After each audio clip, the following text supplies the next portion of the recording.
नमस्कार मित्रांनो, तुम्ही ही स्टोरी तर ऐकली असेल. एखादा व्यक्ती फ्लॅट घेतो.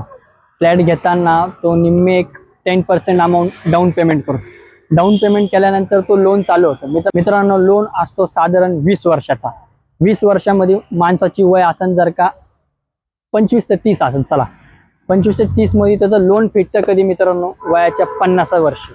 मित्रांनो, 50व्या वर्षी त्याचं लोन फिटतं तेव्हा तो असा विचार करतो की माझं कर्ज संपलेलं आहे. पण तेव्हा त्याची ती वय नसती फिरण्याची.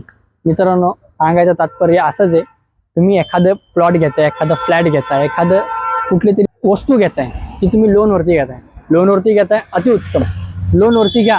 पण मित्रांनो, लोन असा घ्या की तुमच्यावरती बर्डन नसतं आलं पाहिजे. मित्रांनो, बर्डन येत असेल तर लोन काहीच कामाचं नाही. मित्रांनो, जर का तुम्हाला चांगल्या इन्व्हेस्टमेंटच्या हिशोबाने तुम्ही विचार करताय तर आम्हाला संपर्क करा. आम्ही तुमचं चांगल्या ठिकाणी इन्व्हेस्टमेंट करून देऊ. मित्रांनो, प्रॉपर्टी घ्या, प्रॉपर्टी घेऊ नका असं नाही, प्रॉपर्टी घ्या, पण प्रॉपर्टी तुमच्या बजेटमध्ये पण बसली पाहिजे. मित्रांनो, एकदा तुम्ही आम्हाला संपर्क करा. फ्री कन्सल्टन्सी आम्ही तुम्हाला देऊ. मित्रांनो, धन्यवाद.